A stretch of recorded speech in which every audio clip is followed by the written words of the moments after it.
Très heureux de vous retrouver pour cette nouvelle analyse des clubs de Bundesliga. Et aujourd'hui, j'en regroupe deux dans la même vidéo. Vous l'avez vu au titre. On va parler de deux clubs qui viennent de connaître un retour en première division. On va parler de deux clubs historiques de la Bundesliga et qui vont venir prendre place dans un championnat qui risque d'être, à quelques exceptions près, le plus historique que l'on puisse avoir, étant donné qu'il n'y a que des clubs de tradition, de très gros clubs, hormis quelques exceptions, qui seront à l'affiche dans cette Bundesliga de la saison 2025-2026.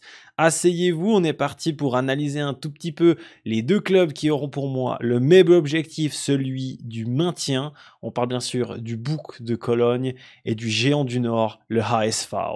Alors pour commencer cette analyse, on va bien sûr parler de la saison dernière parce que la saison dernière de ces deux clubs, elle est étroitement liée. Les deux, bien entendu, ont vécu une saison avec pas mal de succès en seconde division, ce qui leur a permis d'être promus directement sans passer par les barrages qui a été joué par le FC Helfensberg face à Heidenheim et qui a vu malheureusement Helfensberg couler. Là où Heidenheim pour moi devait descendre parce que les prestations du club du Baden-Württemberg étaient vraiment décevantes, mais c'est finalement eux qui ont su se maintenir et on aura donc de nouveaux petits nouveaux. Je sais pas si on peut dire petits nouveaux parce que Hambourg, si on se résume un petit peu, depuis sa descente en 2017-2018, vit 7 saisons en Bundesliga 2.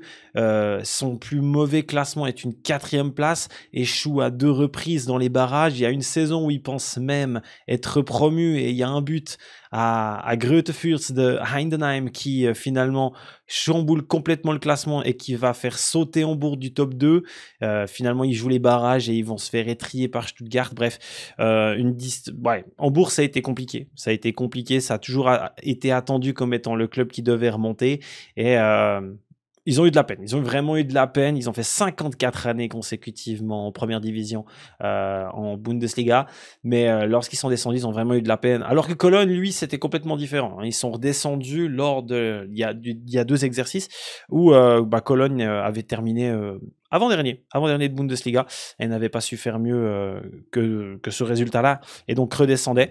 Et l'année dernière, ça n'avait pas été fou. Et cette année, il y avait une équipe, il semblerait, capable de monter. Mais la première chose qu'il faut dire, et si on analyse un tout petit peu, c'est le classement de la Bundesliga 2. Et moi, la seule chose que j'ai envie de vous dire, c'est qu'il est vraiment pas sexy, ce classement. Parce que Cologne, qui finit champion à 61 points et qui a doublé Hambourg, lors de la dernière journée, Hambourg qui va perdre à Greuther, là où Cologne s'impose. Résultat extrêmement important parce que ça veut dire que Cologne est officiellement l'équipe qui a le plus remporté la Bundesliga 2 de l'histoire de la Bulli 2. Ok. Pour la petite anecdote, aucun club n'a gagné 2 fois d'affilée la Bulli 2. Cette blague est pourrie, mais je devais la faire, excusez-moi. Mais bref, on recentre sur le sujet. La Bulli 2 est donc remportée par Cologne, qui devance Hambourg avec 2 petites longueurs d'avance. C'est la dernière victoire de Cologne et la défaite lors de la dernière journée de Hambourg, qui font donc que le Boek est champion. Et finalement, vous voyez qu'il y a cette équipe d'Helfensberg, je vous en ai parlé, qui n'a pas su monter via les barrages. Mais quand on regarde la différence de points sur les 4 premiers, même si tu élargis un tout petit peu, on avait Düsseldorf qui a complètement décroché de la course au titre. C'est bien dommage. Düsseldorf qui avait pour moi la capacité de monter déjà l'année dernière. Cette année, ça a été bien plus compliqué. Mais moi, ce qui me choque, c'est que quand je regarde un tout petit peu ça, Hambourg, ok, 78 buts marqués, 44 buts pris, c'est assez impressionnant, c'est la meilleure attaque du championnat, et c'est même pas la meilleure défense du championnat qui est représentée dans les 2 premiers, puisque c'est Helfensberg et c'est 37 buts encaissés qui finit meilleure défense du championnat. Mais tout ça pour dire que Cologne, c'est assez marquant, 53 buts marqués, 38 buts encaissés, bonne défense, d'attaque par contre qui me semble vraiment légère, plus d'une équipe fait mieux qu'eux sur la saison dernière, et ça démontre où il y allait peut-être avoir un petit peu des problèmes pour cette équipe de Köln. Pour la petite anecdote personnelle aussi, et ça je voulais revenir dessus, Cologne et Hambourg, j'ai eu l'occasion de les voir les deux lors du même week-end, de mon week-end de Pâques. Chaque année à Pâques, je vais en Allemagne voir des matchs, et j'avais l'occasion d'avoir le samedi soir Schalke contre Hambourg, et j'avais l'occasion de voir le dimanche justement cette équipe de Köln contre Münster, et j'avais été frappé par un constat, c'est le faible niveau des leaders de Bundesliga 2. C'est ce qui m'avait frappé et j'étais pas le seul à le dire, hein. Même mes potes qui étaient avec moi et qui ont l'habitude de voir du football allemand l'avaient dit. Le niveau me semble relativement faible. On avait vu un Hambourg face à un Schalke qui avait été réduit à 10 au bout de 30 secondes et qui jouait un Schalke qui était en grande difficulté. Alors oui, dans une atmosphère très très chaude de la Veltings Arena, mais quand même avec plus de 90 minutes jouées à 11 contre 10 et un match nul de partout et même un sentiment d'impuissance sur la deuxième mi-temps, comme si on sentait l'égalisation arriver d'une équipe qui était à 10 contre 11 pendant plus de 90 minutes. Bon, ok, et j'avais trouvé intéressant sur certaines phases, mais aussi relativement fébrile et relativement inexpérimenté sur d'autres, là où le lendemain, quand on avait été voir Cologne, justement, je trouvais également que cette équipe de Köln manquait d'impact offensif, manquait de folie, et je me disais mais waouh, on a vu deux équipes qui sont actuellement leaders de Bundesliga 2 et les deux ne me font absolument pas rêver et ça me pose de réelles questions sur la saison prochaine puisque tout portait à croire que c'était eux qui représenteront la Bundesliga la saison qui suivait et c'est bel et bien ce qui s'est passé puisque les deux sont montés. Donc on va analyser maintenant un tout petit peu chacune des forces en présence et on va bien sûr après faire un constat. Sont-ils armés, oui ou non, pour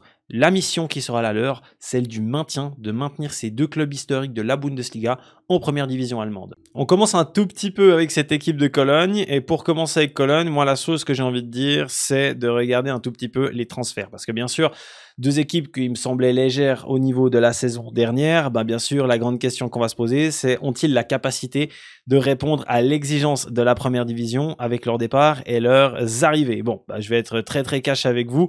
Cologne, c'est l'équipe qui me fait le plus peur. Je vous dis la vérité, c'est l'équipe qui m'inquiète énormément. Les raisons de ces inquiétudes, elles sont multiples.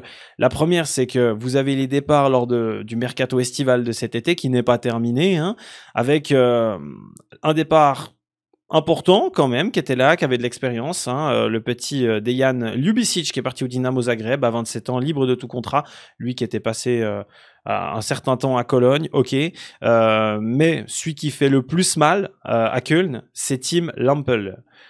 Lampeler, c'est simple, c'est pour moi l'élément fort de cette équipe de Cologne la saison dernière. C'est l'élément qui pouvait porter l'attaque du bouc.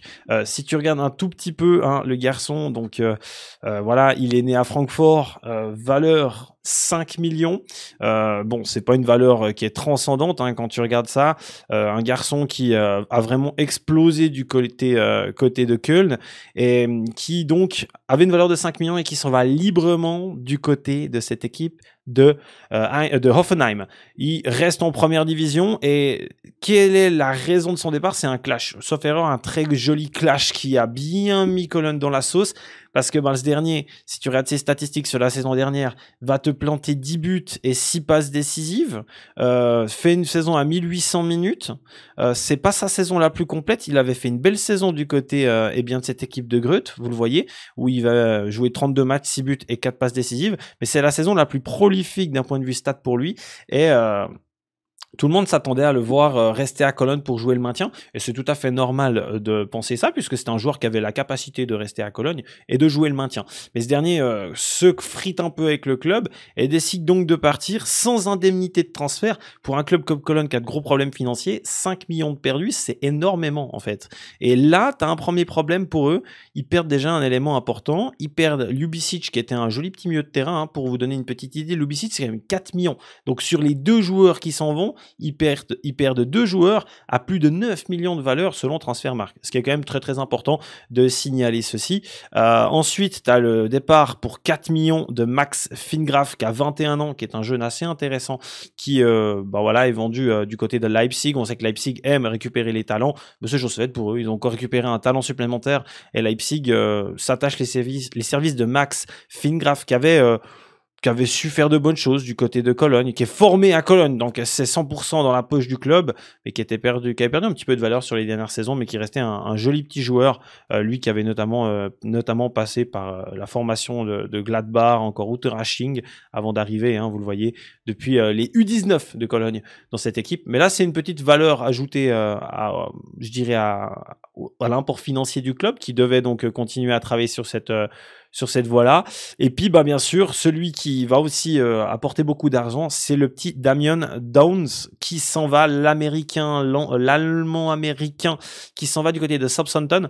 Alors, lui, c'est très très simple. C'est le seul joueur, quand je suis allé les voir au stade et quand je regardais régulièrement le Cologne, c'est le seul joueur où je me suis dit, lui, il a du feu dans les jambes. Il peut clairement faire mal. Il a tout pour plaire, etc., etc. C'est Southampton qui rafle la mise, qui va le chercher pour 8 millions et qui va se payer un joueur qui a été très important dans l'animation offensive de Cologne la saison dernière. À titre de comparaison, l'année dernière, il joue 29 matchs, c'est 10 buts et 5 passes D. Donc, pour résumer la situation à Cologne, en l'espace d'un mercato, ils ont perdu environ 9 millions de bénéfices qu'ils pouvaient générer par les transferts avec la perte du coup de Ljubicic et de Lamperl, et ensuite sont forcés de vendre Fingraf et sont ensuite forcés, Fingraf c'est bon, 4 millions c'est vendu à sa valeur, vendent bien Damian Down mais perdent quand même 2 joueurs qui leur ont mis 20 buts la saison dernière dans une équipe qui offensivement montrait certaines lacunes. Faut pas l'oublier, ça montrait quand même certaines lacunes. Bon, fermons la parenthèse sur les départs. De toute manière, maintenant, il faut se concentrer sur l'essentiel. Et l'essentiel, c'est quoi? C'est les arrivées. Et il fallait renforcer cette équipe et il fallait des joueurs avec de la qualité. Alors bien sûr, c'est pas parce que tu as des petits problèmes financiers que tu peux pas recruter des bons joueurs. Hein. Faut pas non plus faire une exception. Il y a quand même des joueurs intéressants, notamment Schwab, le portier, qu'on verra, qui est une valeur sûre pour moi et qui peut venir tranquillement apporter son expérience dans cette équipe. Lui qui a déjà joué en Bundesliga, mais dans les joueurs les plus importants qui sont arrivés, moi, j'ai envie de nommer un homme qui, pour moi, était dans les radars de plusieurs clubs de Bundesliga. Et lui, il se dit, bon, j'étais du côté de Kaiserslautern. J'ai été très intéressant à Kaiserslautern. Faut pas croire qu'il a pas été bon à Kaiserslautern. Hein. Ragnar Arch, qui est arrivé du coup pour 4,5 millions. Faut savoir que 4,5 millions, c'est l'indemnité de transfert, mais qu'on est sur un garçon qui a quand même une valeur à plus de 7 millions. Donc c'est quand même un joli coup réalisé par Cologne, qui compense peut-être le départ de Lamperl par un joueur qui performe depuis quelques saisons en Bully 2. Je le dis clairement, parce que si tu regardes en Bully 2, Arches avec cette équipe de Kaiserslautern. Sa première saison, c'est 16 buts. Sa deuxième saison, c'est 18 buts. C'est quand même très intéressant. Il avait une expérience en deuxième division avec Greuther Fürth avec 7 buts. Et c'est un garçon qui a connu également la Bundesliga, mais qui n'a jamais su performer, puisque c'est un garçon qui était du côté du HSV. Donc lui arrive et sera le principal remplaçant à Tim Lamperle, qui s'en est allé du côté des Hoffenheim. Et il y aura bien sûr une grosse analyse sur lui, parce que moi j'aime beaucoup le profil. C'est un garçon qui est très très intéressant. Et 4,5 millions, c'est un joli coup réalisé. Ça va chercher aussi le petit Isaac Johannesson, qui est très très intéressant. Là encore une fois, c'est un joli coup réalisé, parce qu'il paye vraiment pas cher. Il passe de l'ennemi de Düsseldorf à Cologne. Bon, ça passe comme une lettre à la poste, il semblerait. C'est un joueur très très intéressant au milieu de terrain. Et lui, clairement, il vient remplacer qui? Ljubicic, hein, clairement. C'est le joueur typique qui va venir remplacer Ljubicic, qui a lui un gros passé, notamment à Düsseldorf. Il avait vraiment pas payé cher, mais vous voyez que là, voilà, valeur marchande à 7 millions, c'est payé 5,5 millions, c'est vraiment pas cher pour Cologne, qui remplace finalement bien le départ de son milieu de terrain et qui va donc maintenant pouvoir se concentrer. Après, voilà, la grosse question qu'on peut se poser, c'est que ces deux recrues qui compensent des départs, je suis entièrement d'accord, mais ces deux recrues de clubs de Bundesliga 2 et qui n'ont pas énormément, voire aucune expérience en Bundesliga 1. Eux, ça va être des premières expériences en Bundesliga 1. Est-ce que ça suffira pour aller chercher le maintien? Je sais pas. À noter qu'il y a un autre transfert qui est très intéressant au milieu de terrain, et je pense que ça va vraiment apporter un réel plus à cette équipe de Cologne. C'est un joueur qui, je dirais... c'est un joueur qui, selon moi, peut clairement apporter un plus aussi au milieu de terrain. C'est le petit Tom Krautz, qui est notamment passé par Leipzig, qui désormais a 24 ans. Hein. Le temps passe vite, c'est terrible. 24 ans, Tom Krautz, aujourd'hui, qui n'a pas réellement su faire la carrière qu'on espérait pour lui. On va pas se le cacher. Hein. Il était à Mainz, il a été bourlingué un peu partout, prêté à Luton, prêté à Bochum. J'ai dit Leipzig, j'ai dit des conneries. Il n'est pas passé par Leipzig, je confonds. Non, lui, il est passé par Schalke, qui après, il était parti du côté de cette équipe de... Non, je dis pas des conneries, il est bel et bien passé par par Leipzig. Il est formé à Leipzig, le petit Tom Kraut. Je dis pas de la merde. Je suis pas rouillé. Il est passé par Leipzig, il a été prêté à Nuremberg et finalement il a fait Schalke, ça n'a pas marché à Schalke. Il est parti à Mainz, ça n'a pas marché à Mainz. Il a été bourlingué. La saison dernière, il a vécu la Bundesliga 2 puisqu'il était du côté de cette équipe de Bochum. Et bon bah voilà, depuis après Bochum, il est revenu et puis bon bah ils ont redécidé de reconduire le prêt. Le prêt qui, je dirais, va couvrir toute l'intégralité de la saison prochaine. C'est une bonne recrue. C'est une bonne recrue parce que c'est un jeune qui doit se maintenir. Alors, une bonne recrue. C'est un joueur qui n'a pas confirmé en Bundesliga 1, mais qui a de l'expérience en Bundesliga 1. Il faut prendre ce qu'on peut, parce qu'il n'y en a pas tant de ça de ces joueurs qui ont de l'expérience en Bundesliga 1. Lui, il en a. Est-ce que ça suffira pour apporter cette solidité au milieu de terrain face à des gros milieux de Bundesliga? Je ne pense pas. Mais par contre, ça va lui permettre d'être assez solide, peut-être pour mûrir et peut-être s'installer comme étant un élément fort du milieu de terrain du côté de Cologne. De toute façon, il en faudra. Marius Bülter, passé par Schalke, qui était du côté de Hoffenheim, qui est arrivé pour 1 million. Ok, c'est un buteur de 32 ans, qui lui alors a de l'expérience en Bundesliga, ça on peut le dire. Passé par Schalke, passé par l'Union Berlin, passé notamment par Hoffenheim. C'est un joueur qui va pouvoir apporter un petit peu sa patte, son expertise. Après, pour une équipe qui doit, selon moi, travailler l'aspect offensif et être plus tueur, c'est pas un joueur qui t'a mis des grosses saisons en bouli 1. Le gars, il t'a claqué il y a une saison à 11 buts. Ok, il était un peu plus jeune avec Schalke. L'année où Schalke descend, si je dis pas de conneries, il met 11 buts, ok. Ensuite, ça lui ouvre les portes d'Hoffenheim, où il fait vraiment une saison 100. Et puis la saison dernière à Hoffenheim est la plus intéressante, parce qu'il met 7 buts avec 4 passes décisives. Mais on reste sur un joueur minime, on reste sur un joueur qui, leur a pas coûté cher, 1 million, que des recrues qui ont été recrutés selon Transfermarkt, sur des montants qui sont inférieurs à leur valeur actuelle. Donc ça démontre aussi à quel point cette équipe de Köln est à la recherche de bons coups. Il y a l'arrivée de Robert Ziller aussi, deuxième gardien désormais, qui arrive d'Hanovre pour 200 000. Bon, je suis vraiment pas ultra emballé. Et pour confirmer mon dire, même le petit Sebastian Sebulson qui est arrivé lui pour renforcer l'aspect défensif de cette équipe, quand même une recrue défensive dans ce mercato, un Norvégien de 25 ans que je connais absolument pas, cela dit, de Brøndby qui a fait une belle saison l'année dernière, donc voilà, 2,5 millions, c'est le seul renfort défensif. Est-ce que ça suffira pour être au niveau de la Bundesliga? On va regarder un tout petit peu l'effectif global de cette équipe de Cologne. Et le conseil, il est sans appel avec tout ce que je viens de vous dire. Pour moi, il y aura un énorme problème pour Cologne cette saison. Ça va être la difficulté d'avoir des joueurs qui ont de l'expérience en Bundesliga. Marvin Schwab, à 30 ans, je l'ai dit, c'est pour moi une des bonnes solutions dans les buts, parce que à 30 ans, il a connu la boulie. Ok, Robert Ziller, ça va être un homme de vestiaire selon moi, il va pouvoir apporter aussi son expertise. Timo Hubert, moi j'ai toujours trouvé assez intéressant. Après il est blessé, il semblerait, mais enfin non, il est pas blessé, c'est Pauli qui est blessé actuellement. Pauli a que 20 ans, c'est un joueur qui va faire ses débuts en Bundesliga, donc voilà. Dominique Heinz, lui aussi a connu la Bundesliga, que ce soit par l'Union Berlin ou Freiburg, mais ça n'a jamais été un élément majeur. Triste de voir que Lucas Kilian désormais vaut si peu sur Transfermarkt, lui qui n'est pas épargné par les blessures.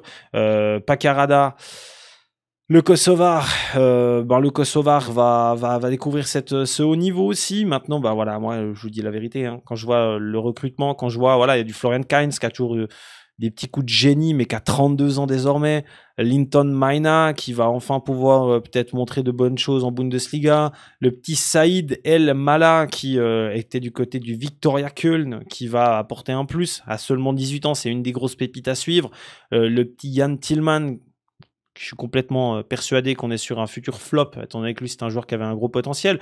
Ou encore un joueur que j'ai tant adoré, Luca Waldschmidt, qui lui passait par Hambourg, passé par Francfort, passé par Hambourg, passé par Freiburg, ensuite à Benfica, retour il était à Wolfsburg et maintenant du côté de Cologne. L'année dernière, ça fait pas des stats de folie pour un garçon qui était international allemand, qui désormais a 29 ans, qui a pas fait la carrière qu'on attendait de lui. C'est quand même très décevant de le voir là, on va pas se le cacher. Ah ouais, ça remporte une Bundesliga 2, c'est le seul transfert qu'il a fait. Et même du côté de Benfica, ça a joué la Champions League, mais voilà, ces dernières saisons, t'as 14 matchs en bouli 2, en bouli 1, c'est pas la folie.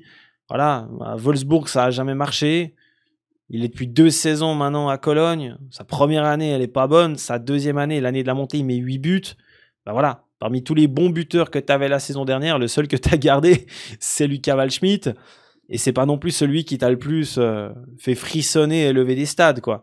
Donc ça va être très très compliqué. Ça va être très très compliqué, mais on va comparer maintenant, parce qu'il y a un autre club qui est monté en Bundesliga qu'on va pouvoir analyser maintenant, et c'est bien sûr le HSV. Et le HSV, lui, c'est complètement différent, parce que le HSV, lui, à l'inverse de cette équipe de Cologne, même s'ils n'ont pas fini champion, ils ont des moyens qui sont bien plus importants. Parce qu'on sait que Hambourg est une équipe qui a quand même des moyens relativement importants et qu'elle peut engendrer certains coups sur le mercato. Chaque année, ils font des jolis coups, peut-être les plus beaux pour un club de Bundesliga 2. Mais l'année prochaine, ils seront en Bundesliga 1.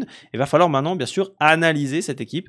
Est-ce qu'elle a la capacité, oui ou non, de rester en Bundesliga 1? On ne va pas se le cacher que pour un club qui a fait 54 ans dans cette division, qui a galéré pendant 7 saisons à revenir et qui peut enfin devenir le gros club et redevenir et reprendre une place qui est la sienne, si tu vois cette équipe redescendre l'année de sa montée, ça va être très très compliqué et ils vont se faire allumer par tous les fans de Bundesliga parce que tout le monde s'attend à les voir rester. En tout cas, l'historique de ce club demanderait à ce qu'il reste en Bundesliga, mais bien sûr, on parle d'un club quand même qui a remporté la Ligue des Champions. Faut juste pas l'oublier. On analyse un tout petit peu tout ça, notamment avec les départs comme d'habitude. Le départ le plus important, c'est Ludovic Reis, 6 millions du côté du club de Bruges. Il était au milieu de terrain depuis un certain temps. C'était un très très joli profil qui apportait une certaine stabilité. C'est le seul gros départ notable d'un point de vue financier. Lui, il ramène 6 millions. Ok, c'est intéressant. Il y a des petits départs de droite à gauche de joueurs pas très importants. Et il y a un départ d'un joueur que moi je déteste. J'ai horreur de cet homme. Je ne supporte pas ce type. Mais par contre, qui avait performé la saison dernière, c'est bien sûr monsieur David Selke. David Selke, voilà, qu'on aime ou qu'on n'aime pas. David Selke qui est parti du côté de Başakşehir, qui n'a pas vu son contrat renouvelé. Voilà, et 30 ans. Pas de contrat renouvelé. Un peu le même type que Lamperle. Pas forcément de clash, mais pas de contrat renouvelé. 31 matchs joués la saison dernière en Bundesliga 2, 22 buts. Oui, tu perds un joueur qui t'a mis 22 pions. La saison d'avant, il était à Cologne, et à Cologne, il a mis 19 pions. 6 pions, pardon. 19 matchs, 6 pions. Donc c'est pas mal. C'est intéressant, mais tu perds quand même un type qui t'a mis 22 buts. 22 buts. Tu ne renouvelles pas un type à 30 ans, c'est encore relativement jeune pour un attaquant, surtout dans une saison où tu auras besoin de ta force offensive. Il est l'un des éléments qui a mis le plus de buts la saison dernière.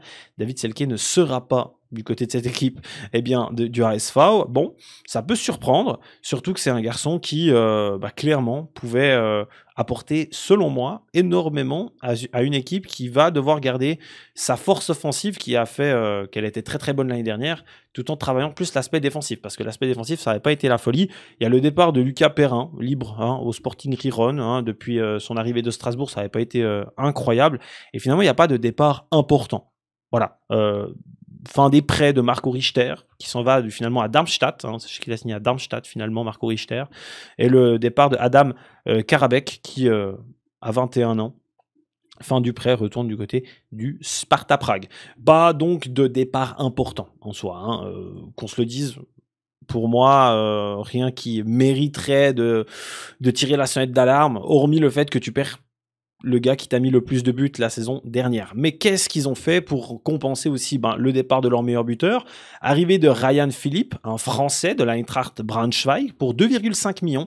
L'Eintracht Braunschweig qui a vécu une saison compliquée, qui était qui s'est battu jusqu'au bout pour se maintenir. C'est acheté 2,5 millions, mais ça en vaut 3,5 selon Transfermarkt. Donc ça démontre aussi que y a un joli petit coup qui est réalisé. Ça a 24 ans, ça a un petit potentiel aussi. Et la saison dernière, à titre de comparaison, dans un club qui a été en grande difficulté en Bundesliga 2, l'Eintracht Braunschweig, il a mis quand même 13 pions et 6 passes décisives. Il est l'un des éléments les plus importants de cette équipe pour assurer du coup le maintien. Avec 13 pions, c'est clair que ça allait ouvrir des possibilités. La possibilité, elle est tombée. Possibilité d'aller jouer en Bundesliga 2, qui ne l'aurait pas fait. Bon, voilà. Ryan Philippe arrive. Et je pense que c'est une bonne recrue parce que la réalité, c'est que il en faudra d'autres, des éléments offensifs, mais là, c'est plutôt une bonne recrue. Il y a l'arrivée de Nikolai Remberg, 25 ans, de Kiel, qui était un milieu de terrain assez intéressant, hein, un des joueurs notables de cette équipe de Holstein Kiel, qui n'avait pas su se maintenir l'année dernière. Ok, l'arrivée de Nicolas Capaldo, en provenance du RB Salzbourg, 26 ans, 2,1 millions. C'est un joueur qui a de l'expérience parce qu'il a joué la Ligue des Champions. C'est un joli coup, Nicolas Capaldo. 5 millions, c'est encore payé pas cher du tout. C'est un joueur qui va pouvoir apporter, comme je l'ai dit, cette expérience. Ancien joueur des U21 de l'Argentine. Bon, ok. C'est un joli coup. Ça compense le départ de Rice. Est-ce qu'il fera le même boulot que Rice au mieux? Je sais pas. Mais c'est plutôt un joli coup. Là où il y a vraiment de belles arrivées et celles que personne n'avait forcément vu venir, même si c'est vrai qu'elle était de moins en moins utilisée à Leipzig, c'est Youssouf Poulsen. Youssouf Poulsen, alors bien sûr, il représente le projet Leipzig. Il a été là depuis tellement d'années, le Youssouf Poulsen. Et à 5 millions, il arrive pour seulement 1 million. Ok, c'est un joli coup. C'est un garçon qui a remporté la DFB Pokal 2 fois. C'est un garçon qui a remporté la Super Coupe d'Allemagne. C'est un gars qui... qu'on aime ou qu'on n'aime pas Leipzig, on ne peut pas ne pas aimer Youssouf Poulsen qui a joué la Ligue des Champions. Voilà, la saison dernière, ça met que 2 buts, mais ça a quand même fait des saisons. Voilà, une saison à 15 buts, mais ça fait très longtemps. Après, ça fait toujours des petites saisons à quelques petits buts, voilà. Mais depuis très longtemps, il n'a jamais été au centre du projet. Il faut savoir qu'à Leipzig, il y avait Poulsen, il y avait Werner. Après, tu as toujours eu une rotation. Tu as Loïs Openda, tu as Sesko. Donc, le gars, il est complètement dans la rotation du côté de cette équipe de Leipzig. Et lui, il décide donc de venir du côté de cette équipe de Hambourg pour vivre encore une belle saison parce qu'il n'a que 31 ans. Il a joué des Euros, il a joué des Coupes du Monde, donc il a encore de bonnes choses à donner à un club comme Hambourg, surtout dans un projet où il n'y a pas la même pression. Là, il jouait pour la Ligue des Champions, pour le top 4. Cette année, il va jouer pour le maintien. Son expérience est importante et je pense que réellement, lui, il va pouvoir apporter un vrai plus à cette équipe. Est-ce qu'il va remplacer un David Selke, offensivement parlant, au niveau des stats? Je pense pas. Je pense pas, pour tout vous dire. Mais je pense qu'on est quand même sur un joli transfert et un joli coup réalisé par le ASV. L'autre garçon que j'ai envie de parler, c'est le petit Daniel Peretz, qui est qui était le deuxième gardien, ou qui était le troisième gardien derrière Sven Ulreich du côté du Bayern, qui arrive en prêt, avec un prêt payant de 250 000, qui sera très certainement numéro 1 pour moi. Hein. Il a la capacité de l'être, l'israélo-allemand, qui... arrive, et il y a l'arrivée de Jordan Torunariga. Alors c'est vrai qu'on n'en a pas trop parlé, il était libre, hein, il est arrivé de la Gantoise, c'est un garçon qui vaut 4 millions, c'est un joli coup en vrai, un garçon qui connaît très bien l'Allemagne, puisqu'il a grandi à Schirmitz, et surtout parce qu'il a joué au Hertha. Après il est parti du côté de la Gantoise, et du côté de la Gantoise, il a fait son petit bonhomme de chemin. Il va apporter un vrai plus, c'est un très bon défenseur central. Est-ce que c'est le défenseur central qu'il fallait à cette équipe d'Hambourg pour avoir une plus grosse solidité défensive, ou selon moi c'était le point faible de cette équipe l'année dernière? Je sais pas, parce que Torunariga, quand il était en Bundesliga 1, c'était dans une équipe du Hertha qui n'était pas non plus incroyable, qui selon moi n'est pas non plus le joueur qui va te transcender une défense, mais qui va quand même apporter un plus. Parce qu'il y a de l'expérience. Parce que voilà, ça a joué des compétitions aussi européennes avec la Gantoise, sauf erreur, et que le gars, il arrive avec un certain niveau intéressant à constater. Qu'est-ce qu'il faut s'attendre quand on analyse l'équipe? Bon, Daniel Pretz, Daniel Heuer Fernandez, 2 garçons dans les buts. Pour moi, je mets largement Daniel Pretz titulaire, pour ma part, hein, c'est ce que je ferais. Défensivement parlant, bon, t'as Torunariga qui arrive, t'as Elfeldi qui était pas trop mal, t'as Soumaoro qui était pas mal aussi, ok. Pour Dabouli 2, c'était bon. T'as un bon latéral gauche avec Miro Muheim qui a fait une vraie belle saison. T'as Noah Katterbach qui est l'éternel crack qui ne fera jamais la carrière qu'on attendait de lui. Sylvain Nefti qui est à droite avec un peu de concurrence, avec ok. Au milieu de terrain, t'as quand même perdu Rice, mais t'as quand même avec toi des garçons comme Jonas Meffel qui est là depuis un certain temps, Capaldo qui doit être le patron désormais selon moi. Offensivement, t'as perdu ton meilleur buteur, mais t'as quand même gardé Jean-Luc Dompé, qui était un joueur qui était vraiment très intéressant l'année dernière. Hein, Jean-Luc Dompé, moi, il m'avait impressionné quand je l'avais vu en match à Schalke. Je l'avais trouvé pas mal, assez remuant sur son côté. Et il fait une grosse saison l'année dernière, parce que c'est un gars qui va quand même planter 9 buts et 14 passes D. À savoir que le À SV joue un 4-3-3 avec 2 ailiers. Il prend justement une de ses places sur l'aile. Il est assez rapide, il est assez percutant. Il avait fait mal à énormément de joueurs la saison dernière. Je pense que lui, il va vraiment apporter un plus. Donc Dompé, c'est une bonne chose de l'avoir gardé. Puis à 29 ans, je pense que lui, il a tout intérêt à rester. T'as toujours Levin Tsunali qui est là. Quelle pauvre carrière qu'il a bien fait lui aussi. Hein. Un joueur qui a jamais été à niveau. Intéressant de regarder le petit Emir Sati. J'avais beaucoup aimé le Kosovar albanais de Francfort que j'avais trouvé assez intéressant. Tu as toujours l'éternel Bakary Jata qui peut toujours apporter un petit peu, même si sa trajectoire est plutôt un peu faible. Et puis, tu as toujours gardé certains joueurs intéressants tels que Robert Glatzel, qui lui aussi a un historique de Bundesliga. Hein. Si tu regardes un tout petit peu Robert Glatzel, c'est un historique de Bundesliga parce que lui est passé par Mainz, est passé par la Championship, hein, avec notamment Cardiff, et depuis un petit temps maintenant du côté de cette équipe du HSV, a fait de belles saisons à HSV, hein, parce que 22 buts, 19 buts, 22 buts. La saison dernière, c'est 10 buts. Donc, il est capable d'apporter quelque chose à cette équipe. Il a été beaucoup blessé l'année dernière, ce qui lui a empêché d'enchaîner les matchs. Mais c'est un garçon qui peut être utile à cette équipe. Mais moi, celui qui doit se révéler, si je puis dire, ouais, je pense que révéler, c'est le bon terme. Parce que c'est un garçon qui est jeune, c'est un garçon qui peut-être... voilà, on va tout de suite. Hein, c'est vrai que l'Allemagne est en pénurie un peu de bons neufs, et peut-être ce sera peut-être lui, peut-être que lui, un jour, on lui dira, mais lui pourrait être le renouveau de l'Allemagne, le petit Ransford Knögi-Dorfer, qui, a 23 ans, qui a fait une très belle saison l'année dernière. 32 matchs, 14 buts, 3 passes D, qui s'est révélé à beaucoup, qui a aujourd'hui une valeur marchande de 6 millions, car il a décidé de rester, il semblerait, du côté de cette équipe du HSV pour vivre cette saison en Bundesliga. 6 millions de valeur, et qui, pour moi, peut se révéler à beaucoup d'équipes la saison prochaine. En tout cas, c'est un garçon qui, selon moi, peut apporter beaucoup. Je me réjouis de voir cette équipe d'Hambourg. Je me réjouis énormément de voir cette équipe d'Hambourg. Il y a des imperfections. J'ai un peu le même discours qu'avec Cologne. Je la trouve pas plus forte que l'année dernière. Pas beaucoup plus forte. S'arme avec des éléments. Il y a des points d'interrogation. Youssouf Poulsen, Ryan Philippe. Ok. Il y a des points d'interrogation. Est-ce que Robert Glatzel pourrait avoir un niveau à te mettre 10 buts en Bundesliga? Ok. Est-ce que Toruna Riga pourra apporter cette solidité qu'a besoin le HSV? Est-ce que Daniel Peretz pourra être le gardien qu'a besoin le club pour son maintien et sauver cette saison et faire une grosse saison par la même occasion? C'est beaucoup de points d'interrogation de cette équipe du HSV, et on va donc maintenant essayer de répondre un tout petit peu à la question. Est-ce que ces deux équipes qui ont connu un parcours similaire l'année dernière et qui vont vivre une saison avec le même objectif, sont-elles armées, selon moi, pour se maintenir en Bundesliga? Et pour moi, pour répondre à cette question, il faut simplement déjà analyser la Bundesliga. Quelles sont les équipes qui vont, selon moi, se battre pour le maintien? Faut savoir que arrivera bientôt ma vidéo où je ferai mes prédictions pour la saison prochaine. Mais qui sont les joueurs?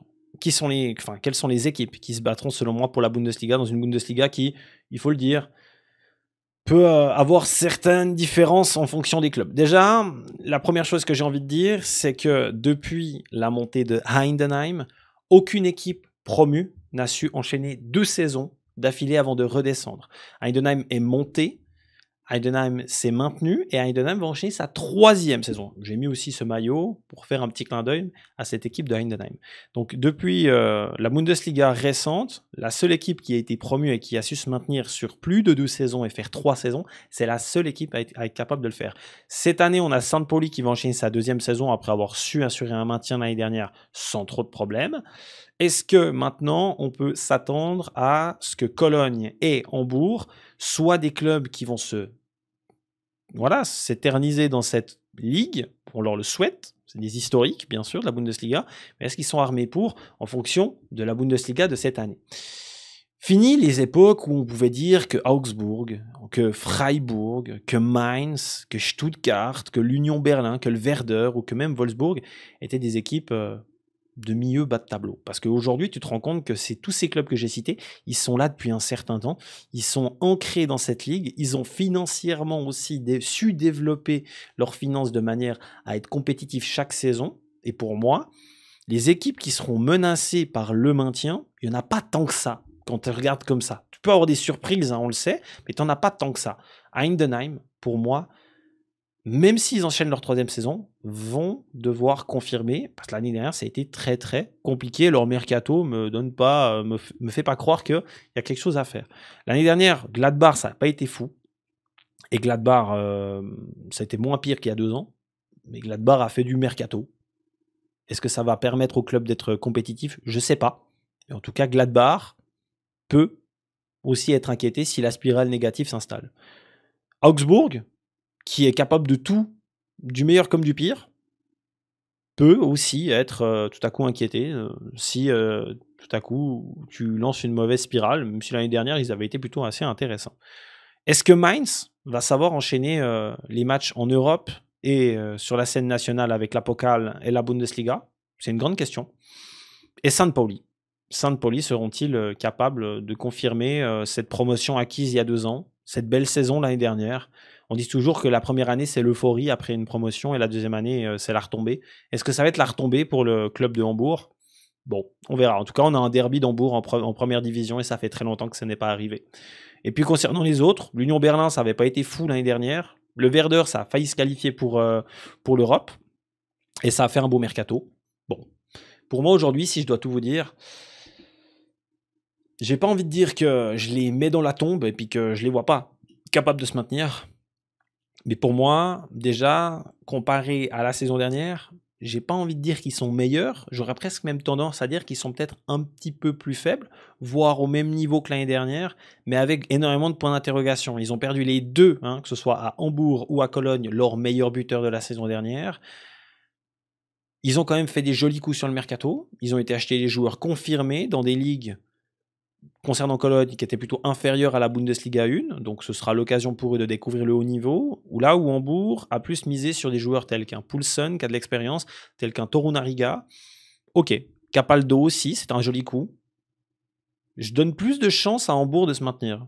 Là, comme ça. Je dis pas qu'ils vont se maintenir ou non, je leur donne plus de chance qu'à Cologne.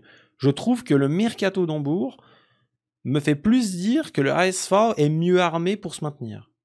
Mais il y a aussi plus de pression. Il y a énormément de pression des deux côtés, hein, parce que c'est 2 clubs historiques. Leur place est en Bundesliga 1. Tous les supporters sont unanimement d'accord avec ce propos-là.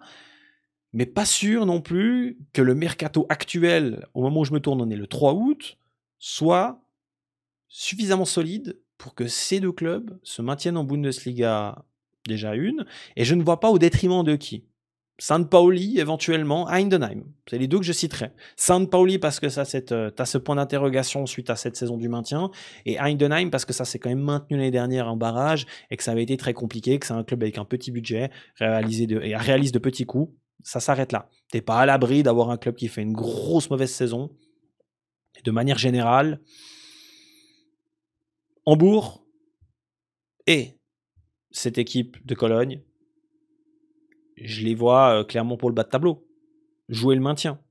On verra. Je ferai mon bilan sur mon pronostic, je dirais, pour la saison prochaine très bientôt. Ce sera clairement des clubs qui seront considérés pour le maintien. Mais je vois quand même Hambourg mieux bâti pour se maintenir au détriment de Cologne. Je vois Hambourg avec un peu plus d'expérience. Et on aura la réponse très prochainement. Mais je vais mettre une petite pièce sur le ASV. Est-ce que les deux se maintiendront? Ce serait un joli coup de poker de miser là-dessus. Mais en tout cas, une chose est sûre, c'est que leur saison risque d'être compliquée et que la mission maintien est réelle pour ces 2 équipes. J'espère que vous avez pris du plaisir à regarder cette analyse. On a analysé 2 clubs, la vidéo était peut-être un peu plus longue, hein, peut-être une 20-30 minutes, mais très très sympa de le faire. 2 équipes qui ont vécu la même saison l'année dernière et qui vont vivre la même saison cette année, avec un objectif qui était donc la mission maintien. Je me réjouis de voir ce qui va se passer. Je leur souhaite de toute manière une bonne saison parce que c'est des clubs qui me sont sympathiques, hein. Vous savez que moi j'ai très peu de clubs auxquels je n'apprécie pas en Allemagne. C'est 2 clubs qui me sont sympathiques. Et j'espère que cette analyse vous a plu. On se retrouve bientôt parce qu'on va bientôt analyser le dernier club qui a fini européen. Et après, on verra ce qu'on analysera au niveau de l'Allemagne. Peut-être qu'on analysera aussi des clubs français avec beaucoup moins d'expertise que ce que je peux vous donner en Allemagne. Donnez-moi votre avis dans les commentaires. À très très vite pour une prochaine vidéo. C'était Micro. Ciao, ciao.